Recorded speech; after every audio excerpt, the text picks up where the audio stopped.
Yeah, bleed.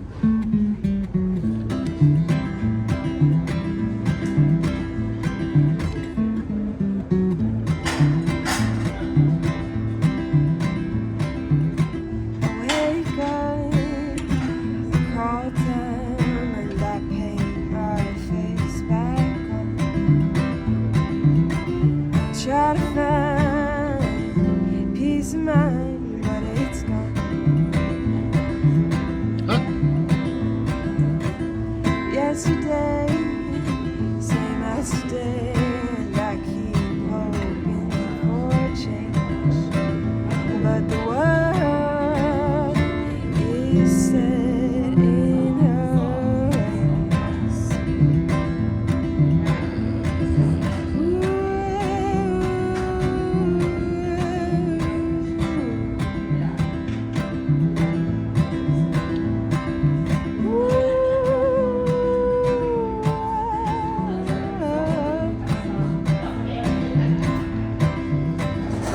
The old man sits on the train and he rubs his cold bare hands. But the people just want to take a stand. And I see the man sits on the street with his cat named Melody. But the people pretend they just don't see.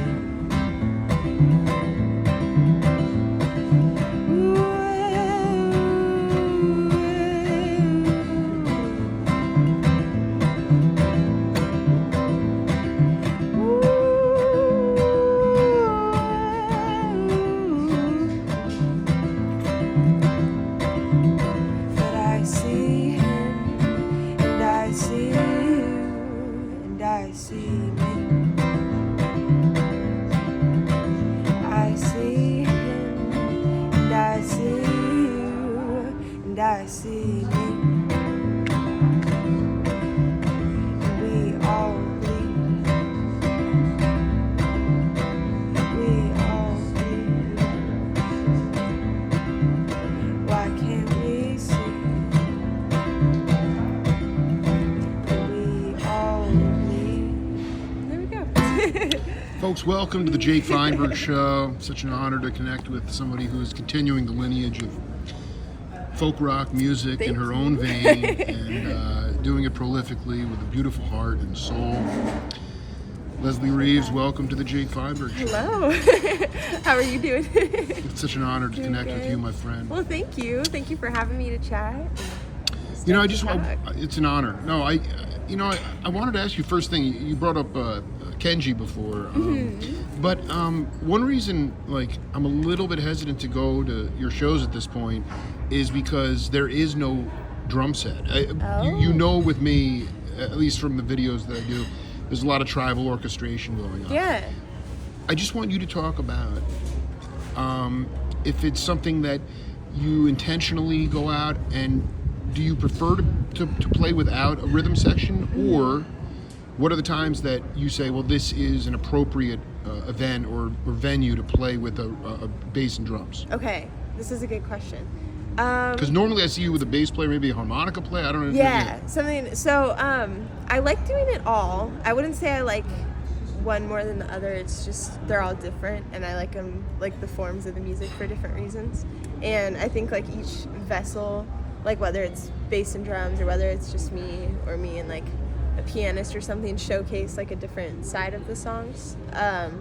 And also I think I've like just gotten used to kind of being like a solo artist. Like I write all my songs and then go play them, and sometimes it's harder to coordinate like group performances, but it can be really fun. So I try to do it for like bigger shows, like my EP release show in November. I had a whole band. Now that was at super cool. that was at Hotel Congress. So I mean, Yes. that venue itself, you wanted to project more sonically at that point, because you know, here's the point in jazz, and again, Yeah. you know, I mean, I actually think that you can probably play all kinds of music, but with the instrumentalists, Sonny Rollins, Stan Getz, you listen to those cats, and it was all about improvising with the rhythm. Yeah. Now, in your case, as a solo, as a singer-songwriter, you have to develop your own inner time feel. But I think the magic, at least from this journalist's perspective, the magic of music is improvising with the rhythm, whether it's vocals or just letting the body dance. Yeah, I mean, so is it more about just having a rhythm section that you trust? Or is it really something where you're like, I would prefer to, because I mean, you hearken back to sort of that folk aesthetic, where it is literally a guitar in you. Yeah. And I do love that, and I think it does face a lot more prejudice, like in the music industry, or like it shows, like when it is just like, oh, it's just. Why is there prejudice? I mean, even for me, I've interviewed all the jug band cats and all, and all those cats, and at the time it was protest. It was really social consciousness music. Yeah, I think it's just because it's looked at as like less, because there's not as many moving parts, or not as much sonically to hear. But I think because of that, you can almost say more with less, I think. And I think in a lot of cases that takes more like thought or skill, I think, to do it. Just, I don't know what I'm trying to explain. I think you're doing great. No. Yeah, like I've seen shows where it was just one person and their guitar, and I was just as impacted as seeing like a band that I also I dig. I mean, of course that's the case. I mean, I'm going after what, my own habitual things that I need in music. But I think sometimes, I mean, are you a street scholar, or did you go to the academy at all? I mean, the best like for lessons. I mean, more like, how high up, lessons everybody kind of gets. Yeah. But in terms of like the three cats in this town, Eric Nakanishi, Ryan Wheelis, and Patrick Morris, they're three of the nastiest musicians, and they dropped out of Berkeley. And so what that tells me is that education today, whereas back in the day, cats would go to Berkeley and they may not even graduate because there was so much work on the road, so many touring. Yeah. Today, it's about the racket. It's about how you brand yourself. And the minute that I saw you, I was like, she doesn't want to be pigeonholed. Yeah. You are a moving target. And so it suggests to me that you are, in fact, you've never been to the academy, you've never gone to music school, that kind of stuff. I'm currently studying music at U of A, but this is my you are? This is my first year, but I will say that I kind of agree. Like I'm enjoying it, but I'm not sure how much I'm getting out of it, to be honest. Well, let's break that down. First of all, so you're studying music as an undergrad.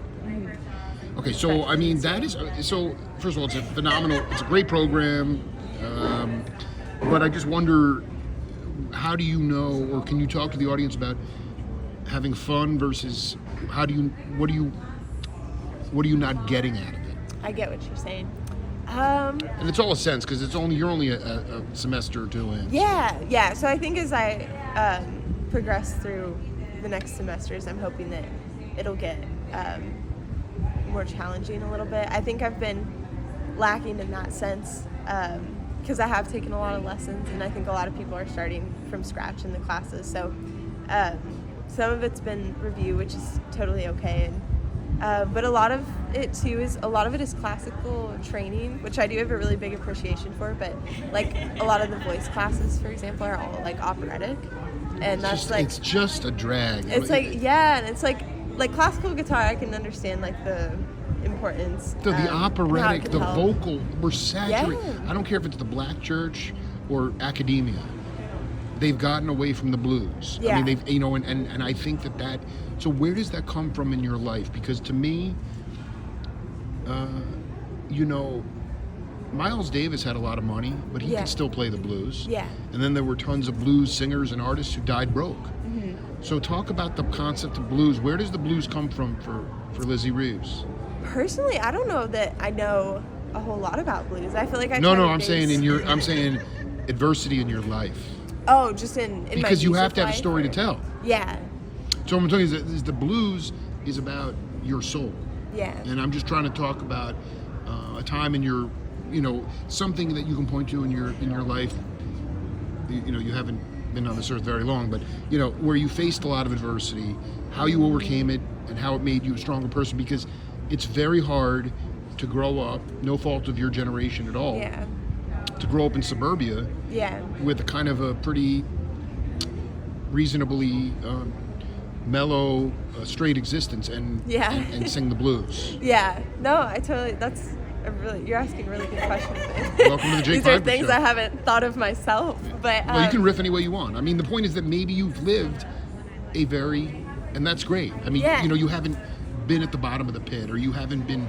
I mean, the amount of stories of cats that overcome substance abuse, or being abandoned by their parents, or I mean, I just interviewed Bob I Marley. see, You know, see. like running away from home. Did Yeah. you have you ever gotten to a point where you had to throw yourself over the edge in order to grow, because you had to get away from the comfort of life? this is really. There's a couple instances I can think of. I had a band in high school, and I really loved that band and those people in that band. But there was like some forces against us that didn't really like our band, like within our. Well, you guys were like immature. parent realms and you're high school kids, you know. Yeah, stuff like that, and But the breakup was hard. that was hard, and it was more because it wasn't necessarily us. It was like some outside influences that like didn't approve of the band, but. Oh, so I say, so you tried to maybe go into the racket, or get a, you know, maybe get a recording deal or something like that? Yeah, well, we were kind of like, we were more like a rock group, which part of me like still misses. Yeah, I that want you. element That's of why myself I'm so sometimes. excited to see you, to meet you, because I really want you to start going back into Yeah, that kind of those roots yeah, and stuff. the rock roots. Yeah, no, for sure. Well, some like folk rock, I think would be awesome. But Exactly. Did you so talk a little bit about, you know, ultimately, how did you sort of get out of that rut? I mean, because it is. I mean, being in a band, I'm going to see my friends in Circles Around the Sun, and they're, you know, they're road dogging in a Sprinter van, but it's like a marriage. yes, it really is. You know? It's like a relationship. You know, so that when that break falls apart, that can really It leave you really very can, empty. yeah. And I think I had gotten to a point where I was really I think part of it is because we were young and all of us didn't quite know like what we were wanting yet, and you know, you start growing and people start realizing they're wanting to go different routes, but like I knew that I wanted to do music, and I was like tired of relying on other people to have the same passion as me, like to make it happen. And I was kind of at a point where I was like, if I want to make this happen for myself, I need to go get out and do it. And Well, and then organically playing find solo. other cats that are yeah, as well, and then passionate. once I've kind of got out, and like I said, I think it's, you know, once you get a little bit older, kind of over like that high school bump, and people are kind of finding like their niche and their clique, and then you start to find the people that are also really, really passionate about it. Your I've been folks, lucky for that. can you talk a little bit about, like, so a lot of cats that I've talked to, and people that are, I mean, I'm 46, but there are cats that I've interviewed that are in the 70s and 80s, and, you know, even their folks, even when they were touring the world with Dizzy Gillespie, they'd talk to their dad and be like, and their dad's like, "Oh, you have a real job yet?" You know, they never saw a musician as a gig. Yeah. And then ultimately, once they saw them getting ahead, which was much easier in the 50s and 60s, so my question is, do your parents, you know, do they, even if they don't necessarily understand your path, do they respect your path? They do. I've been fortunate enough to have really great parents that are very supportive of it. I can tell that you came from a house of unconditional love. Yeah, for sure. I definitely did. And it's beautiful. It is beautiful. There's been like some bumps along the way Sure. with Well, with me and my folks, I mean, it all was things, very but rough. yeah. Rough, but it's gotten better, and yeah.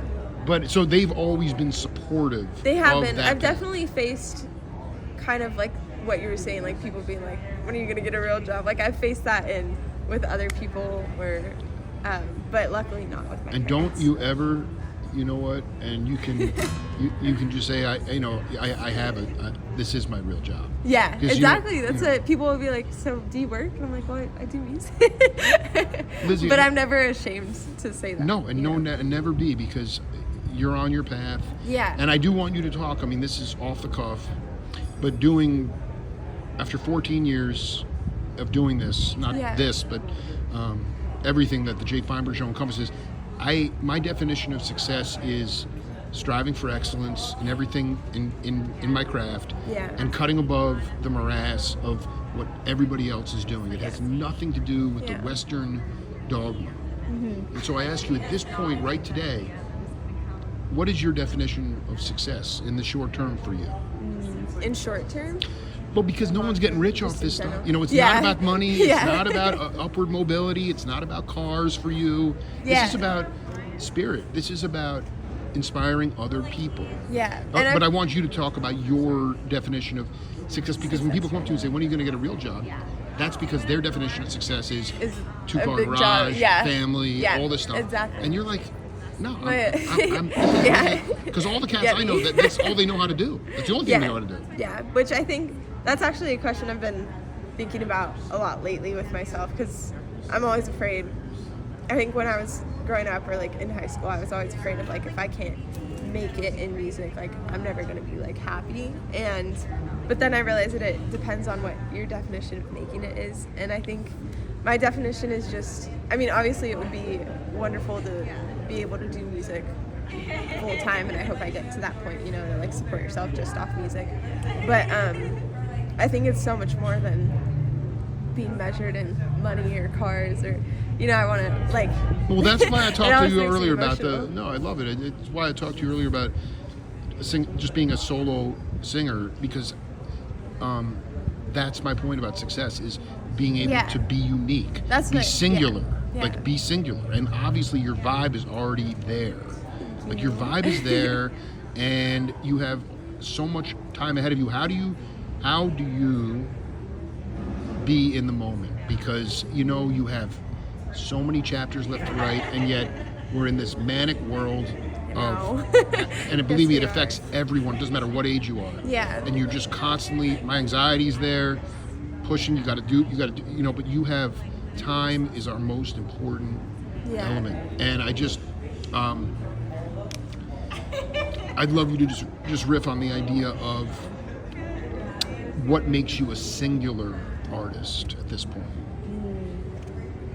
Makes me a singular. Well, I mean, do you have like instrumental chops, your voice, just your entertainment persona? When you get off the bandstand, people say that was different. Yeah. What is different about About you? me. That is something I've also been trying to Good, figure out. because you're not. If I'm interviewing you, there's no way that you are a clone. Yeah. All Well, right. thank you. I appreciate that. But that's something that, like, every time I go see a show and a band perform, I'll be like, what is it about them that was so unique or so different? And I think I've found in myself, and I'm trying to lean into it more, is mine is songwriting, I think, and lyricism. And I've gotten to a point, too, where I'm ready to use my lyricism in my songs to really say something. And I think that I want that to be like my thing. Like, I want people to come and listen to my songs and like leave either in a better mood or maybe feel comforted or just. How about contemplating? be Just thinking. like that to thinking me is about like the something. greatest thing about Yeah. jazz in the 70s in New York was that, I mean, I wasn't there. I was born in 78, but it's like you'd watch 3 hours of burning music Yeah. and completely unscripted, off the cuff, and you'd walk home in a deep contemplation. And it's the best. I mean, I've felt that after shows, and that's when I'll have like epiphanies or, you know, like just realizations about certain things. Yeah. It's important. You can you talk about, like, in your young career, about what you think the best qualities of leadership are on the bandstand? I think obviously kindness. I think. Like, But I mean, always sometimes, want- okay, but I want to say that, like, sometimes, you know, I mean, do you bring cats in and let them do what they do best I try and to not micromanage? usually. Oh yeah, for Yeah. sure. Like, obviously, if it's like songs I've written and I'm teaching them, I'll, you know, teach them like the chords and stuff. But I like giving them, you know, like free reign and just being like, well, you know, like, this is kind of what I'm thinking, but if you wanted to do something here, and I've met some really great people that I play with, and like at my EP show, that band, the group that I had for that was just, it was really cool.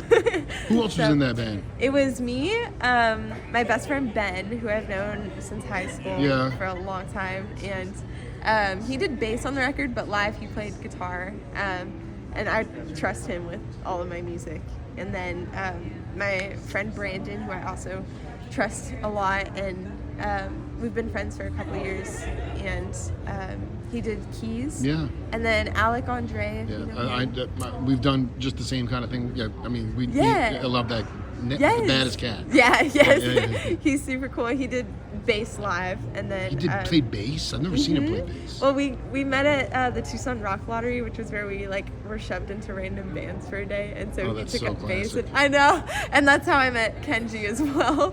So Kenji did love that drums, man. and I'm so happy that Dude, I he's a met both of total those guys. Jedi master, dude. He's insane at drums. It's crazy. But it's just also like just a beautiful, and I think that's the point. Is like, the more that I connect with the local cats here, I mean, more importantly, it's like, it's not necessarily about like musicianship. I mean, that's important, but it's more about the good hang. It's more about having fun with your friends, because happiness is our divine right. Yeah. And so I leave you with this. This is only set one, because we're going to have to do this periodically. Okay. You know, you see these stickers on my daughter's schools, on people's cars, and says, "Be kind." Yeah. But in order to be kind, you have to love yourself. And because otherwise it's just platitudes and it's kind of superficial. Mm-hmm. If you don't love yourself, then you can't really give love and be kind to the world. Mm-hmm. And so I ask you right now, do you love yourself? I do. I struggle with it here and there, as I'm sure we all do. But I think I've learned to come to respect the parts of myself that I don't love, I guess, if that makes sense, and like coexist with them.